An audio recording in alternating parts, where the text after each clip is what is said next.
Bueno, pues esta mañana saludo a Lorenzo Meyer, a Sergio Aguayo en esta cabina. Buenos días a los dos, bienvenidos. Buenos días, Gracias Carmen. por estar aquí. Buen día, Gracias Carmen. por estar esta mañana en este programa donde coincidirán que uno de los temas principales de lo que ha sucedido y de lo que se espera suceda en las próximas horas con lo que anuncia el gobernador de Michoacán, pues es eso, Michoacán, la circunstancia actual de Michoacán, este llamado y este mensaje que dio este fin de semana el gobernador Fausto Vallejo, donde dice que se va a hacer un anuncio por parte del gobierno federal que han recibido pues la respuesta a su solicitud abierta de que ayuden a Michoacán por parte del gobierno federal.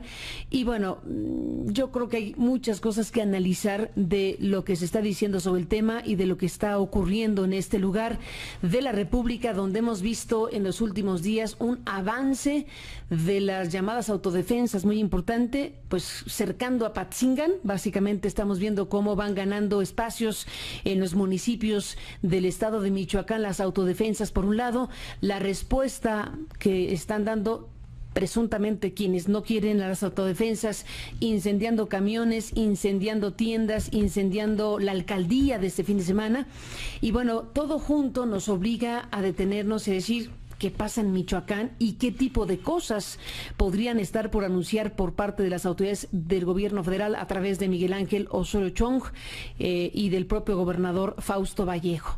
Les propongo, Lorenzo, Sergio, que escuchemos el mensaje que dio dirigido a los michoacanos y bueno, se entiende que pues a la sociedad y a la opinión pública nacional. Fausto Vallejo, este mensaje donde reconoce lo que es imposible no reconocer, que es que en los últimos días se han presentado acontecimientos de violencia que han afectado, dice Vallejo, las condiciones de seguridad y consecuentemente la tranquilidad de los michoacanos. Esta es su voz.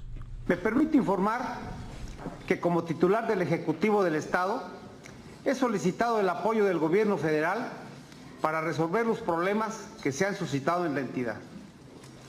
En el gobierno vamos a ejercer con mano firme todos los recursos disponibles en contra de la delincuencia, garantizando así el imperio de la ley y el Estado de Derecho en todo el territorio michoacán.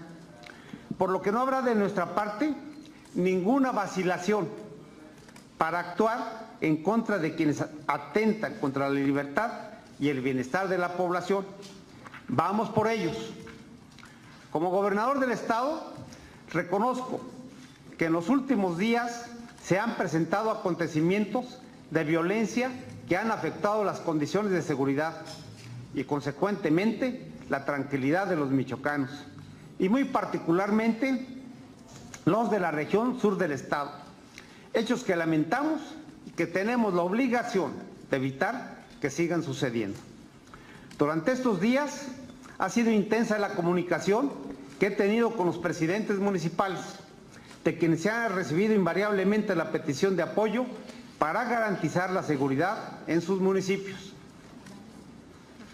Ante tan lamentables acontecimientos de violencia, también hemos incrementado la comunicación con el gobierno federal, de manera particular con el secretario de Gobernación, Miguel Ángel Osorio Chong, con quien personalmente he sostenido en estos últimos días diversas reuniones en la Ciudad de México. Destaco de manera especial que el pasado día viernes 10 de enero formalicé una solicitud por escrito al Gobierno de la República por conducto del secretario de Gobernación, solicitando el apoyo de las fuerzas federales para dar tranquilidad y seguridad a los ciudadanos michoacanos ante la insuficiencia de los cuerpos de policía municipales e incluso estatales. Considero que es necesaria una acción terminante y amplia que dé seguridad y tranquilidad a todos los michoacanos, misma que fue solicitada en ejercicio de mis atribuciones constitucionales y actuando siempre con la mayor responsabilidad. Reconozco la amplia respuesta que hemos recibido del gobierno federal y les anuncio que mañana habremos de realizar un encuentro en esta capital del estado, en donde no será una reunión más, nada más, en el que se darán a conocer las acciones que reclaman los michoacanos para la defensa y protección de los derechos ciudadanos y de su patrimonio. Pues ahí está Fausto Vallejo lanzando este mensaje a los michoacanos. Bueno, pues sí, reconociendo que el asunto no está desde luego nada fácil. Y uno se tendría que preguntar, Lorenzo, Sergio, precisamente a qué se puede referir Fausto Vallejo cuando habla de sus encuentros con la Secretaría de Gobernación, de que han incrementado la comunicación con el gobierno federal y que anuncia que se habrá de realizar un encuentro. Y dice, no es un encuentro cualquiera. No es un encuentro cualquiera, esto será en Morelia, Michoacán, en el que se darán a conocer las acciones que reclaman los michoacanos para la defensa y protección de los derechos ciudadanos y de su patrimonio. Con estas frases, el gobernador Vallejo pues está creando una expectativa muy amplia, porque intervención del gobierno federal ha habido toda, desde el sexenio pasado, todo el sexenio pasado, el cacho que va de ha estado el Ejército, la Policía Federal, la Marina, ha habido una enorme cantidad de recursos federales para rescatar la gobernabilidad de Michoacán. ¿Qué tipo de cosas se puede plantear para Michoacán que lleve al gobernador Vallejo a decir que tendrán un encuentro y que no será un encuentro cualquiera? Pues ya no queda más que espacio para imaginar un poco si están pensando en cosas ya muy dramáticas en términos formales, desaparición de poderes. ¿Qué estarán pensando, Lorenzo? Realmente no sé, yo tampoco sé qué pensar del gobernador Vallejo, de su discurso. No es el primero. Todos sus discursos tienen algo de fantasmagórico, algo de irreal. Últimamente me da por pensar en el Mago de Oz cuando veo lo de Michoacán. ¿Recuerdas este cuento en donde parecía una figura enorme que gobernaba Oz, alguien que no se conocía y que hablaba con una voz muy impresionante y que todos le temían y lo veían como una cosa enorme, y resultaba que era una persona pues más o menos como Fausto Vallejo, así de pequeño, de disminuido, que hubo un tiempo que trabajaba en un circo, pero que por una serie de circunstancias se convirtió en gobernante. Me da la impresión de que ese es no solamente Vallejo, sino el gobierno federal, porque en el discurso, en los 95 puntos del acuerdo que tuvo con el PAN y el PRI y toda esta gran, impresionante lista de cosas que va a hacer, se viene abajo, se desmorona de una manera pero entre dramática y ridícula, cuando vemos las fotografías de las autodefensas haciendo el trabajo que no puede hacer el gobierno, cuando es una parte de la sociedad michoacana. ¿Cómo se organizó? ¿Quién la organizó? ¿Quién le dio las armas? Eso está todavía por verse. Pero son dos partes de la sociedad michoacana. Se dice que las autodefensas tienen ahora alrededor de 10,000 efectivos. Se supone que esos son los que tiene también el crimen organizado y que por ahí andan las fuerzas federales. Entonces, en estas fotografías que hoy nos muestra la prensa de las autodefensas con sus camisetas blancas, sus armas largas, sus chalecos antibalas, haciendo lo que deberían de hacer, debieron de haber hecho hace mucho tiempo otras fuerzas, cuando las autodefensas tienen tirados en el suelo a los policías municipales. Qué fotografía, qué fuerte. Esa fotografía nos dice 1000 cosas, más que el discurso de Vallejo, o que el discurso del secretario de Gobernación, o que el discurso de Peña Nieto, que hasta ahora se han visto más bien como discursos, como yo le llamaría el fenómeno de Oz. Dan la impresión de mucha fuerza, pero en realidad no la tienen. El hecho de que haya una fuerza armada organizada al lado del ejército, de la Policía Federal, tratando de hacer cumplir, digamos, la ley en Michoacán, nos dice lo que ya había yo comentado en otra ocasión. Si el Estado se define como el monopolio de la violencia legítima, las autodefensas están mostrando otra violencia que según ellos también es legítima. Entonces hay dos legitimidades ahí en Michoacán, la del Estado y la de quienes se defienden, porque el Estado hace mucho tiempo que no es capaz de defenderlos. Si hay dos legitimidades armadas, entonces, ¿cuál es la esencia del Estado? ¿Dónde está el Estado? Esto realmente me daría para un comentario mucho más... pero no hay tiempo. Esto me recuerda también en parte al Porfiriato. El Porfiriato, mientras no lo retaron, en su parte final, parecía fuerte, un discurso fantástico, y cuando lo retan, se desmorona muy fácilmente. Es una debilidad la del Estado mexicano que quizá la traemos desde la independencia. Es un Estado bastante débil, que solo parece fuerte cuando logra el consenso, pero cuando alguien le reta, y con cierta fuerza, y le ha retado ahora tanto el crimen organizado, en ese momento implícitamente las autodefensas, pero también los poderes fácticos, los grandes monopolios, lo retan y no puede hacer lo que debería de hacer. Ese es nada más un episodio, o el último episodio de una cadena de retos a un Estado muy débil.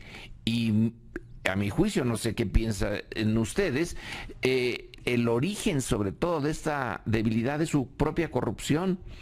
Quienes llegaron al poder en 2006 o en 2012 lo hacen, entre otras cosas, aprovechando la debilidad de la estructura electoral, que es una de las muchas debilidades del Estado. Llegan al Estado, lo quieren usar y entonces se encuentran con que esa debilidad que les permitió llegar es la debilidad que no les permite operar. Y esto de Michoacán es francamente ridículo. Por un lado, la prensa internacional nos dice, es el momento de México. Ahora sí, México ya tiene las reformas que quería, el liderazgo que tenía. Y uno ve las fotografías de Michoacán y dice, ¿este es el momento de México? Este es el momento cuando tú decías, Carmen, aquí hay camiones quemados, etcétera, pero hay cadáveres, hay muertos. Supongamos, bueno, no es un suponer, que las autodefensas matan a alguien que ya lo han matado. ¿Qué es eso? ¿Es un crimen o no lo es? Porque son legítimas o no son legítimas. Pero ¿qué tipo de Estado es ese? ¿Qué tipo de legalidad es esa? No estoy acusando, simplemente estoy preguntándome si en la lucha entre templarios y autodefensas caen templarios y caen autodefensas, ¿qué tipo de calificación se le da a eso? Es una pregunta. Es una pregunta que queda abierta y bueno, estas reacciones que hemos visto de gente que se presenta como de la comunidad, digámoslo así, pero pues ya ahí está una buena interrogante. ¿Quién representa a la comunidad en estos municipios que son tomados por las autodefensas? Bueno, hay quien se ha manifestado en contra de la presencia de las autodefensas, de su acercamiento cada vez más a Apatzingán, que es la zona más claramente templaria o más identificada como de dominancia templaria, y bueno, las reacciones que ha habido son esas, incendiar camiones abajo de los puentes para decir bienvenido a tal localidad, y abajo está la imagen del camión de Coca-Cola quemándose. Es un efecto y una imagen de alta potencia simbólica, y también es parte de lo que en los últimos días en particular hemos visto como registro e imágenes de esto que crea percepciones encontradas, una idea caótica sobre Michoacán. Y bueno, el quién es quién y el qué sucede en Michoacán son preguntas obligadas hoy en nuestro país. Veremos en las próximas horas qué tipo de mensaje puede dar, explicando y anunciando qué tipo de decisiones va a tomar el gobierno federal, ya que Fausto Vallejo dice que no fue un encuentro cualquiera el que tuvo, o las reuniones que ha tenido, o las comunicaciones que ha tenido con el gobierno federal. Sergio Aguayo, ¿qué decir de este panorama? Varias cosas, Carmen. Siguiendo los comentarios de ustedes dos, Michoacán es México desnudado, México encuerado. Y cuando digo México, me refiero a sus diferentes partes. Empiezo con el gobierno federal. Enrique Peña Nieto, en su libro, el libro que le acompañó en la candidatura, en su candidatura a México, La Gran Esperanza, plantea muy claramente cuál es su objetivo, cuál era su objetivo. Fortalecer al presidencialismo haciendo más eficaz el Estado. Esa es la tesis central, el objetivo, su programa de gobierno era ese, y realmente es lo que hemos visto en los últimos 13 meses y medio que lleva de presidente, que se ha pegado a un script muy cuidadoso en el fondo y en la forma para fortalecer al Estado y a la presidencia. Y la reforma energética fue pregonada en México y en el mundo como un momento cumbre, porque finalmente un presidente era capaz de sacar la reforma de las reformas, y lo cual demostraba su poder. Sin embargo, de manera simultánea, Enrique Peña Nieto, con sus spots y su difusión muy profesional, muy reiterativa, no es capaz de ocultar la realidad, y Michoacán es uno de los ejemplos de esa realidad que brota y que se revela y dice: ni usted es más poderoso, ni el Estado es más eficaz. Michoacán se puede ver de muchas maneras, pero primero la herencia. El gobierno de Peña Nieto hereda claramente la forma como habían perdido amplios territorios a manos del crimen organizado, porque Apatzingán, la Tierra Caliente, ya estaba perdida desde hace muchos años. Ya no mandaba el Estado mexicano ahí. Fue el reconocimiento que hace en diciembre del 2006 Felipe Calderón, el reconocimiento que hizo Lázaro Cárdenas Batel como gobernador antes de eso. Michoacán estaba perdido. Y a Michoacán se le quiere manejar primero enviando a las fuerzas federales y después recurriendo a la retórica, a la imagen. Lo más terrible del discurso o conferencia de prensa del gobernador de Michoacán, Vallejo, es el abuso de frases totalmente vacías de contenido ya en el estado de Michoacán, cuando menos. Mano firme. ¿Qué quiere decir eso? Ninguna vacilación. Vamos por ellos. Son balandronadas que no tienen sustento en la realidad y que simplemente referendan y reiteran un discurso que quiere encubrir la capitulación expresa de un gobierno al que nadie hace caso. El día de hoy Magú en la jornada saca una caricatura terrible, pero muy, muy reveladora y muy precisa, de que dice: pues a nadie, no la tengo conmigo en este momento, pero dice: no me hacen caso ni el gobierno federal, ni el pueblo de Michoacán, ni nadie. De hecho, nadie le hace caso. Nos dice que sí está pintado, y lo que hace la caricatura de Magú es exactamente pintarlo. Parece que estoy pintado.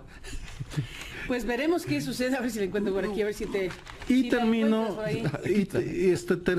el comentario, y frente a esta debilidad del Estado encuerada por Michoacán, surge lo nuevo, las autodefensas, frente a las cuales en la última semana, en la medida en la cual se convirtieron en una opción real de poder, empiezan las descalificaciones de buena parte de los analistas. Me llamó la atención cómo la última semana se ha inclinado hacia la crítica, lo cual, bueno, se entiende, el discurso es el mismo: suplantan al Estado, es peligroso, por supuesto que estamos entrando en un territorio desconocido, no inédito para el país, pero, insisto, Michoacán desnuda al Estado, Michoacán desnuda el proyecto de Enrique Peña Nieto.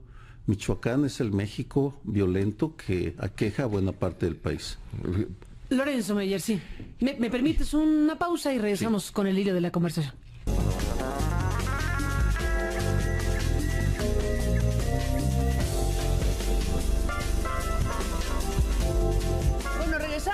Lorenzo Meyer, te quedaste con una idea ahí después de escuchar lo que Sergio dijo sobre Michoacán, y seguimos oyendo y hablando del tema Michoacán en este corte que acaba de pasar, y un poco jaloneábamos la conversación sobre qué son las autodefensas. O sea, al final de cuentas estamos frente a un estado de la República, no el único, pero un estado de la República donde han crecido y avanzado como no habíamos visto en México figuras que se identifican como autodefensas, es decir, ciudadanos que se armaron para enfrentar al crimen ante la inacción o ineficacia del Estado y del gobierno mismo. ¿Hasta dónde está la presencia de las autodefensas efectivamente de manera genuina por parte de las propias comunidades, avanzando y cercando las zonas de influencia de los templarios solitos? ¿Hasta dónde son todos ellos ciudadanos que decidieron tomar esta determinación? ¿Hasta dónde el gobierno está con ellos? ¿Hasta dónde los tolera, entre comillas? ¿Hasta dónde los acompaña? ¿Hasta dónde está el quién es quién en Michoacán?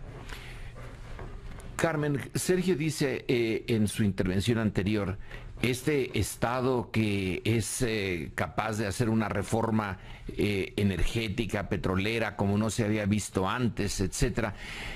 La pregunta es, ¿el Estado hace esa reforma energética por él o porque se apoyó en quienes van a ser beneficiados por la reforma energética? ¿Es el Estado o en realidad quienes hicieron la reforma energética son poderes fácticos que vendrán a beneficiarse de esa reforma? Entonces, ¿es el Estado fuerte o son fuertes los que influyeron en el Estado para que la hiciera? Porque no le quedaba de otra. En este caso de las autodefensas, el Estado está usando, está tolerando a las autodefensas porque tampoco puede, es decir, se muestra el Estado cuando toma decisiones. En el caso de la reforma energética, parece fuerte, pero uno tiene derecho a sospechar. Es porque está siendo apoyado por poderes mucho más fuertes que él. Y en el caso de Michoacán, el Estado las tolera porque otra vez no es fuerte y no le queda más que tolerarlas, apoyarlas. Estas tanto en el caso de la reforma petrolera como en el caso de Michoacán, son dos formas, quizá los dos polos de un Estado que es básicamente incapaz y débil, que cuando vienen momentos críticos o se apoya en el gran capital o se apoya en la propia sociedad, porque no es capaz de hacer lo que debería de hacer, ya que ¿cuántos efectivos tiene el ejército? ¿Cuántos efectivos tienen las Fuerzas Armadas hoy en México? Alrededor de 250,000. 250,000. ¿Cuántos efectivos tiene la Policía Federal? 40,000. Entonces, ya poniéndole números, por lo menos en esos dos campos, tiene cerca de 300,000 efectivos. Y se ven en la necesidad de usar a estas personas que estamos viendo en las imágenes de televisión o del periódico, que son civiles. Bueno, ¿qué diablos hace con los otros que están en uniforme?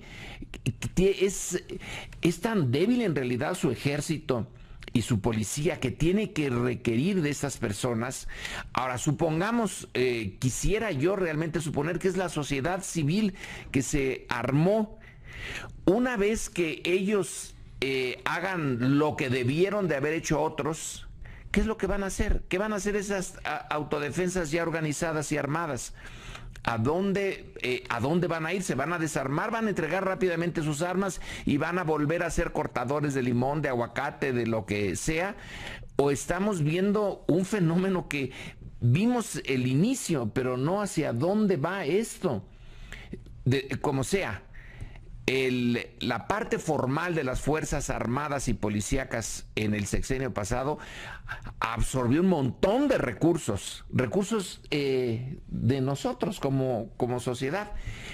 ¿Por qué no puede enfrentar algo en principio tan claro en donde él tiene la enorme ventaja de tener más soldados, más policías, más marinos, que las propias autodefensas ahorita? Si tienen 10,000 las autodefensas, como se supone, es una cifra que se dio por ahí, nadie sabe exactamente cuántos son, ¿por qué no lo hace el Estado y evita este principio de dónde se inicia, pero no sabemos a dónde va?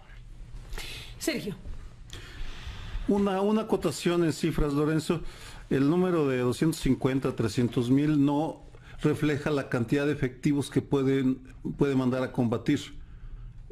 Ah, claro. Vamos a que puede mandar a combatir sí. unos 50 mil. Sí, unos son de intendencia y de administración y oficinistas, o están etcétera. clavados resguardando instalaciones estratégicas. Los que puede enviar al combate, según cifras del año pasado o hace 2 años, son alrededor de 50 mil.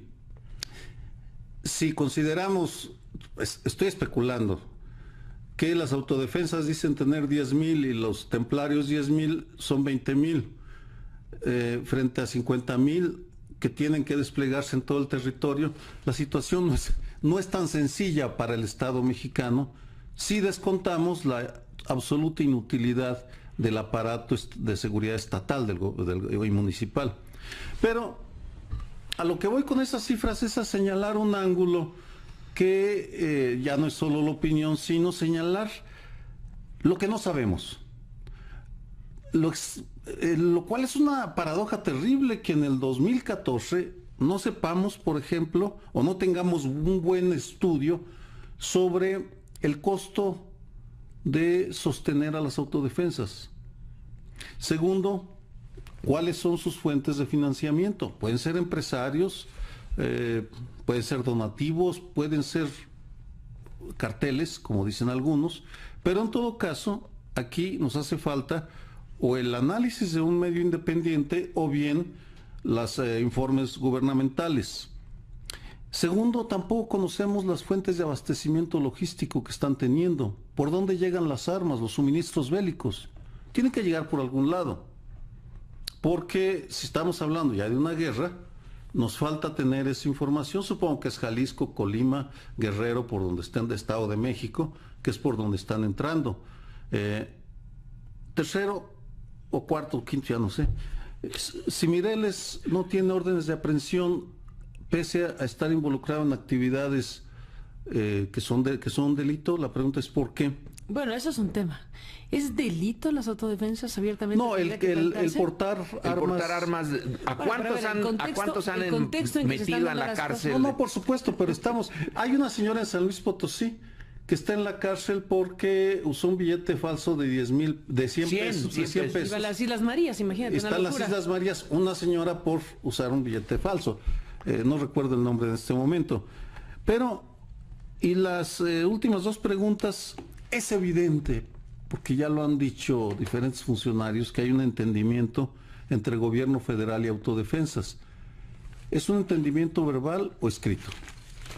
Y de ser el caso, ¿en dónde está? ¿Qué alcances tiene? ¿Contiene alguna previsión para lo que sucederá después de lo que parece ser ya una victoria sobre los templarios? En mi opinión, es cuestión de tiempo, muy poco, sí. En los primeros, antes del 10 de mayo, para que tomen a Apatzingán, y me estoy yendo muy lejos. ¿Tiene algo que ver con el Día de las Madres? No, me recordé, para ponerle alguna fecha, 15 de mayo, el Día del Maestro, para que no haya ese tipo de asociaciones. Después de la victoria, al parecer inevitable, de las autodefensas, porque el Estado federal ya decidió apoyarlas. Sí. ¿Qué va a pasar? Tenemos que discutir el día después. El día de hoy, por lo pronto, más que el día después, estamos a la espera de la reunión de seguridad nacional, de seguridad en Morelia. Estará ahí encabezada por Osorio Chong. Habrá una reunión formal el día de hoy y bueno, pues ahí tendrán que hacerse los anuncios que tengan que hacerse al respecto de Michoacán. Hemos visto también cómo irrumpen los liderazgos de los partidos, el PAN y el PRD, lanzando la idea de un pacto por Michoacán y de esto que han dicho tiene que ser cirugía mayor para Michoacán. Bueno, ¿en qué están pensando y qué van a anunciar en las próximas horas? Es la pregunta que queda abierta para efectos informativos y seguir analizando este panorama en Michoacán, que desde luego es Michoacán porque ahí se ha concentrado toda la atención, pero no es el único estado de la República donde hay un conjunto de situaciones similares. Por el caso de Guerrero también hay un problema serio con el tema de las autodefensas y las policías comunitarias. Un reporte especial de la Comisión Nacional de Derechos Humanos, un informe de la CNDH sobre las autodefensas en Guerrero, una respuesta de Guerrero sobre lo que dice la CNDH, y hay también un conjunto de informaciones contradictorias si nos atenemos a lo que dicen unos y otros en su calidad de autoridades sobre el caso Guerrero. Y otros lugares de la República donde también la presencia de figuras de esta naturaleza pues está de una u otra manera presentándose como un factor a analizar y a conocer en México sobre este mapa de la inseguridad en general. Los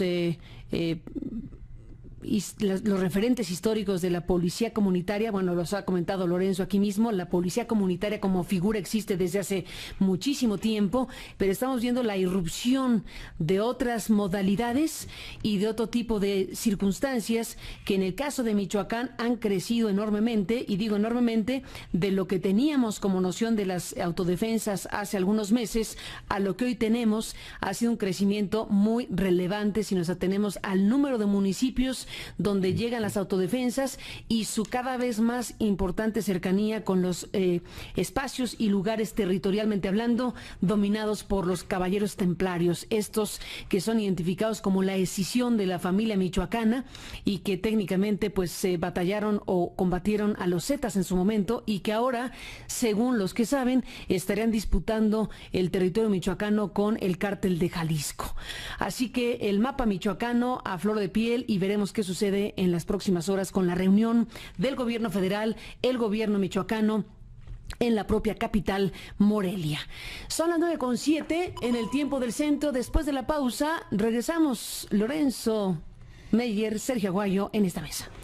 Bueno, son las 9 de la mañana con 12 minutos. Sin duda alguna, el tema Michoacán ha entrado en una recta cada vez más grave, cada vez de mayor exigencia para solucionar a Michoacán. ¿Solucionar qué? Pues algo que suena a ingobernabilidad, a un Estado rebasado, a las autoridades que han sido suplantadas por el propio crimen organizado en diferentes municipios, por estas expresiones de la ciudadanía que se organiza, se arma y se defiende de los templarios y de los delincuentes, las dudas que se han ido sembrando en el camino sobre si algunos miembros de las llamadas autodefensas forman o no parte de cárteles del narcotráfico, los que se pueden hacer pasar por autodefensas sin serlo, y los que siendo autodefensas denuncian a los que se hacen pasar por autodefensas. Es un territorio muy complejo para la información, muy difícil para la ciudadanía también comprender con amplitud, no estando ahí en Michoacán, de qué alcance de cosas estamos hablando. Entonces, bueno, vemos pues lo que todos, ¿no? Como tú decías, la foto, por ejemplo, de portada de La Jornada es impresionante. Es un retrato impresionante del arresto ciudadano, en donde policías comunitarios someten a varios agentes locales en las inmediaciones del Palacio Municipal en Nueva Italia, los civiles armados arribando ayer a esa localidad a bordo de unos 100 vehículos, como decía Lorenzo.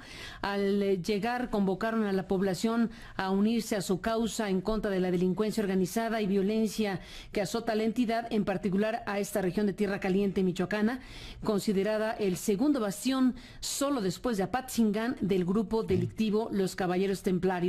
Esta imagen de los policías locales en el suelo, con las manos en la nuca, y los civiles armados que están pues al lado de ellos, rodeándolos, es una imagen impresionante, brutal por su significado y por lo que efectivamente aquí están analizando Sergio y Lorenzo. ¿En qué te quedaste, Sergio? Mira, la pregunta clave es a quién creerle con el tema de las autodefensas, y lo ejemplifico con Guerrero para comentarle al auditorio el método que al menos yo sigo para tener una opinión que expresar aquí. La Comisión Nacional de los Derechos Humanos ha sido extraordinariamente crítica de las policías comunitarias de Guerrero. No me convence la CNDH porque mi referente en este tema de las autodefensas en Guerrero es el Centro de Derechos Humanos de la Montaña, Tlaxinolan, el antropólogo Abel Barrera, porque tienen 30 años, toda la vida metidos ahí, y porque se han ganado la credibilidad a base de presentar información razonablemente bien verificada. Por tanto, la opinión tiene que basarse en información, y por ello, en mi última intervención, hablaba de la necesidad de esclarecer algunos puntos para poder tener referentes que analizar, ese es nuestro trabajo, comentar aquí y que nos escuchen o nos ignoren. En el caso de Michoacán he estado haciendo lo mismo, y la información que estoy obteniendo es que hay bastante de autenticidad en las autodefensas, al menos las que están encabezadas por Mireles, y desde esa perspectiva me sorprende el viraje que están dando un buen número de analistas para condenarlas, señalando lo que es cierto: el Estado es débil y está siendo sustituido. Por supuesto que está siendo sustituido, pero no vamos a regresarle la fortaleza al Estado entregándoles a los carteles el control de las plazas. Vamos, ¿cuál es la alternativa? El hecho es que para el análisis se queda uno con la decisión de Sofía: ¿a quién entregas Apatzingán? ¿A los templarios o a los comunitarios, dado que el Estado es absolutamente irrelevante? No, bueno, ya si nos pones a escoger a las de autodefensas, bueno, si se pone ese dilema a la mesa, bueno, y efectivamente tienes autodefensas que proceden de la propia comunidad y que en un punto extremo se armaron y van avanzando, desplazando a los templarios. Bueno, pues el Estado mexicano tendría que acompañar y tendría que convertirse en aliado mutuos aliados para combatir el crimen organizado, puestos a elegir las autodefensas. Y en ese sentido yo tengo una posición muy clara: las autodefensas son un mal necesario, y el Estado debería reglamentarlas, supervisarlas, para garantizar que se apegan a la legalidad, como ya está pasando en Cherán, porque en Cherán ya son policías comunitarias certificadas por la Federación. Me parece que eso debería ser lo lógico. Y una anécdota que, para equiparar el discurso irrelevante e intrascendente del gobernador de Michoacán, es este afán de los partidos por encontrar un espacio del cual fueron excluidos, porque la realidad michoacana lo saca, y ahora se están inventando el pacto por Michoacán. Mejor que hagan un pacto por la honestidad, para limpiar de esa bola de corruptos que tienen en su interior el PAN, el PRD, el Verde, etcétera, etcétera, etcétera. Volvemos, Lorenzo, contigo. Bueno, entramos en la parte final de esta mesa. Bueno, muchas cosas quedan aquí para el análisis y la discusión y la radiografía de lo que está pasando en Michoacán. Muy interesante lo que dijo el abogado Leonel Rivero hace unos minutos, el abogado de los comuneros de Aquila que están en la cárcel, los 19 comuneros que están en un penal de alta seguridad en Veracruz. Lorenzo, ¿cómo cerrar con este conjunto de cosas? Es muy bueno el concepto de estado de necesidad. Y creo que en México, en muchos aspectos, no nada más en el de seguridad, estamos en un estado de necesidad.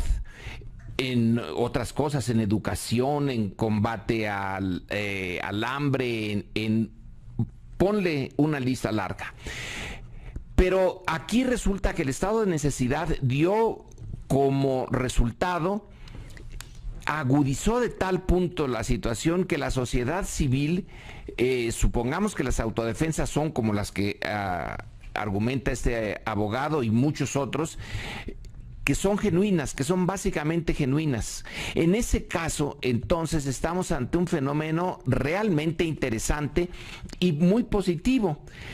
¿Por qué se usa como explicación en otros ámbitos la diferencia entre sociedades como la norteamericana y la mexicana? Una se le pone muy desarrollada y a la otra no, en parte porque su sociedad civil no se organiza, no se permitió, no se alentó la organización. Pero esto que estamos viendo ahorita es un salto cualitativo, es un organizarse a lo grande. Es decir, ni los norteamericanos se organizan así comúnmente, llevaron al extremo de asumir el rol del Estado en la parte que es esencial del Estado, que es su legitimidad para armarse y usar las armas. Usarlas efectivamente al punto de tener los combates con el crimen organizado. Si la sociedad mexicana ha llegado a un punto de estado de necesidad de esta naturaleza y reacciona no dejándose simplemente que cada quien se salve como pueda, sino se organiza, y se organiza a estas alturas, quiere decir, si son genuinas esas autodefensas, que hay por ahí una beta bien interesante que puede venir desde el Ejército Zapatista de Liberación Nacional, que también se organizó por estado de necesidad. Javier Sicilia, que por estado de necesidad organizó a las víctimas del crimen, hasta este punto. Entonces va encreciendo. Y a lo mejor la sociedad mexicana, ahí está una de sus posibles desarrollos futuros, que como el Estado no funciona y el estado normal da lugar al estado de necesidad y la sociedad se organiza por sí misma, es una beta. No digo que sea fácil ni que no tenga peligros. Después de esto, ¿qué se va a hacer con los organizados? ¿Tienen trabajo? ¿Tienen una situación para reciclarse rápidamente? ¿O van a ir ya con las armas literalmente en la mano a usarlas para fines no tan aceptables como los que en este momento se presentan? Pero cualquiera que sea el caso, en la medida en que fueron capaces de organizarse por sí mismos, están dando un paso interesante, no porque surgiera de una larga tradición, sino de un estado de necesidad. Y como hay estado de necesidad en muchas cosas en México, a lo mejor por ahí todos tenemos estado de necesidad para que nos impulse a organizarnos y ponerle un reto al Estado inútil, pero de los grandes. Sergio, para cerrar. 3 ideas. Primero, la pregunta que nos planteamos, el trasfondo es ¿qué es legítimo? ¿Y cómo lo vamos a determinar? Y tanto el comentario de Leonel Rivero como todo lo que discutimos entra en una consideración que le anuncio muy rápidamente. En los momentos que vivimos, lo legal es insuficiente para dar legitimidad. La legalidad ya no da legitimidad. La legalidad tiene que contrastarse, confrontarse con lo que es justo, porque de esa interacción entre legalidad y justicia va a salir la legitimidad. Y cierro con un tuit que me envió Santiago Corcuera, que resume muy bien el problema. Él es un constitucionalista, creo que lo conocemos muy bien. Chico, ¿no? Dice: los ricos sí pueden tener autodefensas, que son los guaruras legales. Los pobres no. Que las autodefensas, por tanto, se regulen y supervisen.